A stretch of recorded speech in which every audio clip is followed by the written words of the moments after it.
98, il y avait toujours des prétextes rwandais qui étaient considérés comme des prétextes légitimes. Aujourd'hui, ces prétextes-là ont été vidés. Mais au nom toujours de la protection des Badiamoulengue, au nom, par exemple, du génocide rwandais d'un certain nombre de choses, c'est-à-dire traque des FDLR, on a vu les Rwandais jusqu'aux portes de la capitale à Kinshasa en train de traquer les FDLR. Alors qu'il n'y avait aucun FDLR, et ce discours-là passé.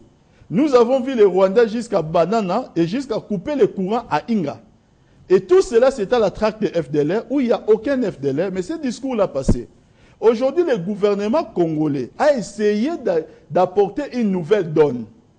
Les Rwandais n'arrivent plus à faire passer un discours, de faire passer les problèmes comme un problème congolo-congolais. Aujourd'hui, le Rwandais est indexé.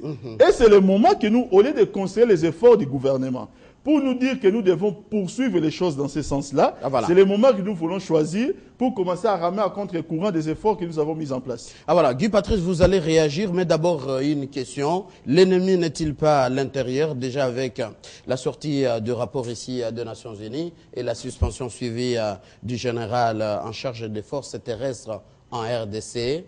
Guy Patrice, réaction rapide. Oui, je vais entamer cela, mais permettez-moi d'abord de décharger de ce discours de la démagogie, parce que c'est ce qui caractérise souvent la majorité au pouvoir. Ils croient que dans le fond du mensonge, on doit progresser. Et souvent, comme c'est l'obscurantisme, nous sommes toujours dans un gouffre. Lui, il a son discours parce que peut-être il a ses millions et pour défendre le poste. Mais les problèmes, ou bien l'égoïsme politique aussi, l'égocentrisme politique que je décris. Mais quand à Goma, on crie, quand à Goma, il n'y a pas de l'eau, quand à Goma, depuis que votre M23 est là, il n'y a pas de l'électricité. Quand à Goma, vous savez ce que ça va donner? Les gens vont rester terrés dans leur maison, sous leur lit, avec la faim, eux la peur dans le ventre. On les a piégés. Comment vous allez vivre sans ces denrées-là rares de la vie, de première nécessité? Alors ils seront obligés de sortir, aller cueillir de l'eau.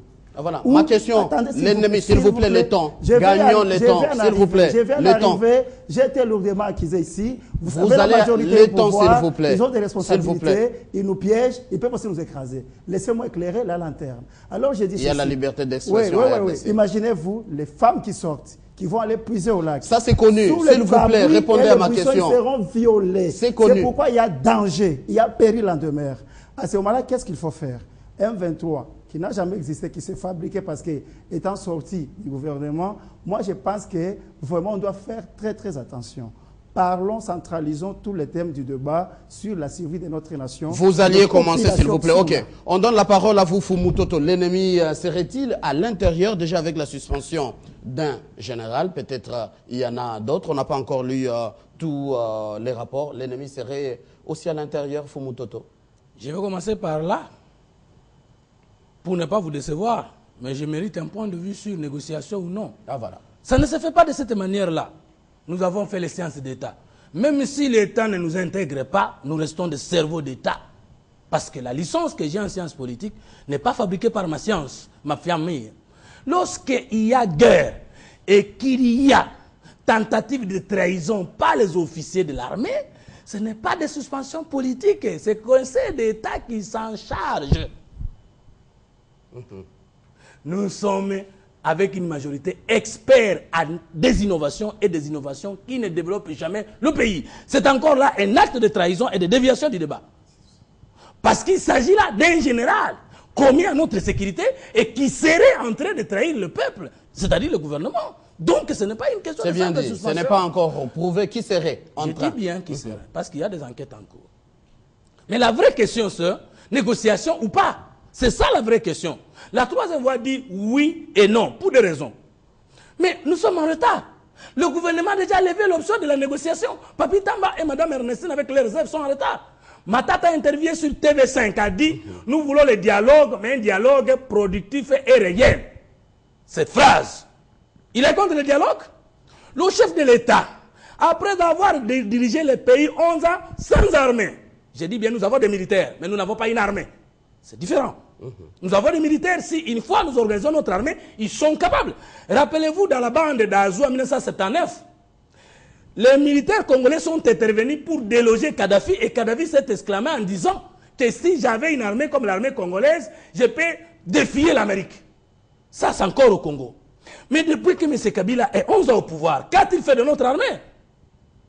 Mais le chef de l'État n'y a pas la vocation déterminée de refonder l'armée, la police et les services de sécurité, comme je vais donner les solutions la fois passée. Et dans les opérations conjointes, la MONUSCO et la coopération avec Museveni et Kagame comme solution. Mais ce sont des négociations, je vous donne un exemple. Pendant que Goma tombe, le président s'envole dans un conseil de réunion à huis clos avec Museveni et Kagame. Les conclusions ont été connues. Mais les conclusions, c'est quoi?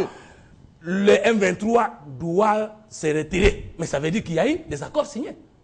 Mais seulement j'interroge la Constitution. Le chef de l'État a-t-il qualité de signer un accord? Ou bien la Constitution dit le gouvernement négocie, la loi vote, le Parlement vote, le principe c'est la ratification. De quels accords est-ce que s'engage le peuple? Il faut partir des faits avec précision. J'arrive, je suis dans les faits. Nous sommes le 23 mars 2009. Le gouvernement ou le chef de l'État, je ne connais pas parce que je n'ai jamais lu l'article, signe les accords avec les CNDP qui cesse d'être un mouvement rebelle et devient un parti politique de la majorité jusqu'au 23 mars 2011 courant. Dans ces accords-là, il y a des espaces à céder.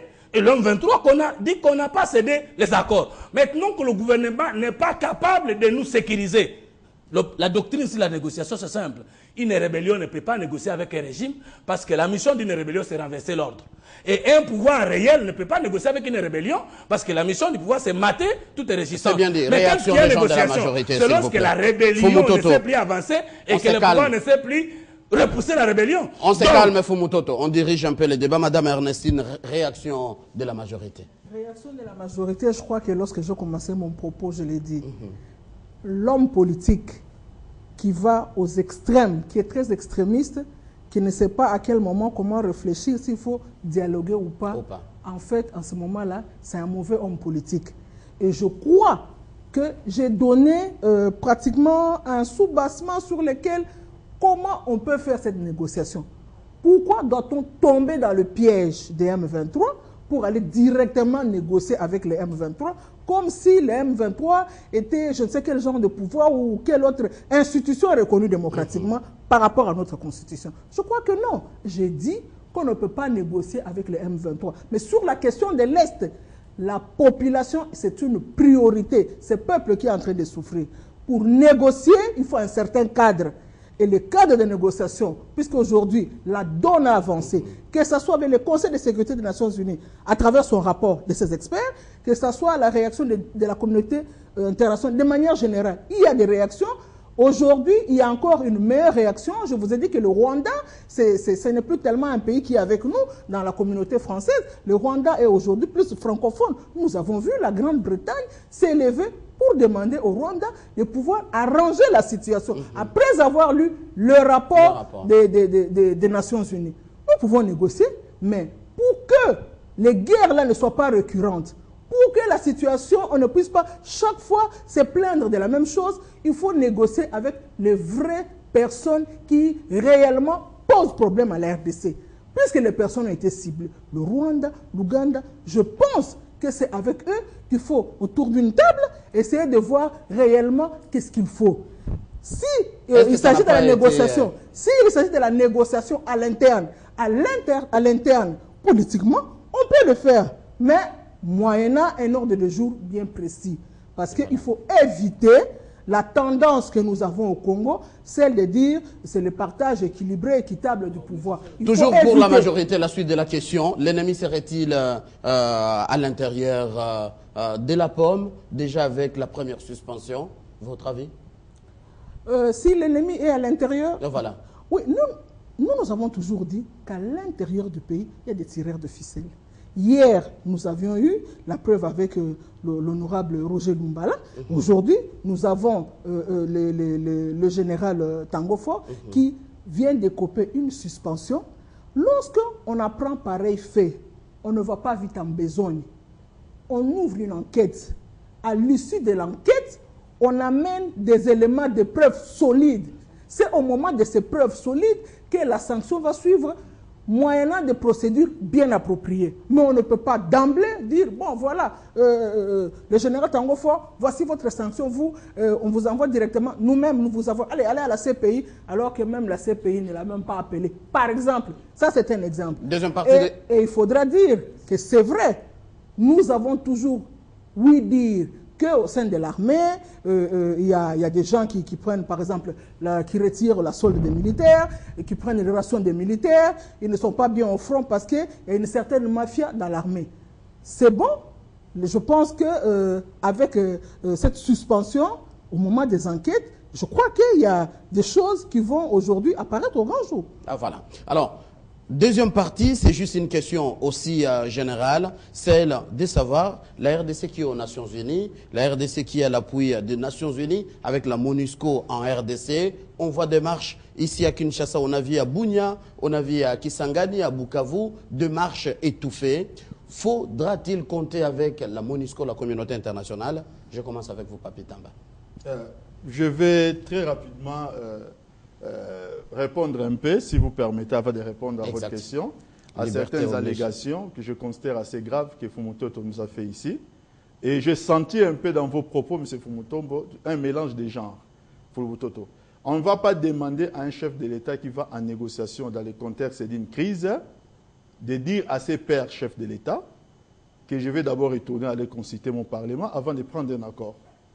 Ni Kagame ne l'a fait, ni Museveni. Vous savez, ils ont aussi des parlements chez eux. Exact. Parce qu'en matière de paix, cela relève du pouvoir discrétionnaire du chef de l'État qui a la charge d'en informer. Ça peut être a priori ou a posteriori. Là, c'est ce que dit les règlements élémentaires même de la vie. Deuxièmement, il y a un principe sacro-saint du droit qui est connu de tous. C'est le principe surtout du droit pénal. Même en matière criminelle, c'est la présomption d'innocence. Lorsqu'on commence par suspendre une autorité de l'armée, c'est un début vers l'ouverture d'une enquête. C'est pour que la personne se mette à la disposition de la justice qui devra maintenant mener des enquêtes, comme Maître l'a dit, présenter les dossiers sérieux. Alors ça ne sert à rien aujourd'hui d'affoler le peuple congolais avec un certain nombre de discours. Le peuple congolais aujourd'hui n'a pas besoin de ça. Nous constatons tous des faits que nous déplorons, et je vais vous le dire, que je les déplorerais même si c'était à moi-même qui les commettais. J'aime tellement ce pays que si c'était moi, j'ai dit, je prends les choses à l'extrême. Nous les déplorons, nous les constatons et nous les regrettons. Et nous voudrions que nous puissions aller plus loin. La suspension était prise en ce qui concerne et la décision. C'était avant la publication du rapport. Il y a d'autres enjeux. Le rapport est apparu mercredi, tard, au niveau des États-Unis. Il faut peut-être prendre des bons renseignements pour savoir que déjà en interne, avant ces rapports, il y a d'autres enjeux par rapport à cette guerre de Goma, que le gouvernement avait reçu certaines informations. La RDC doit-elle compter avec la communauté internationale? Maintenant, on peut aller. Maintenant, ce que je fais seulement dire, la RDC doit compter avec la communauté internationale.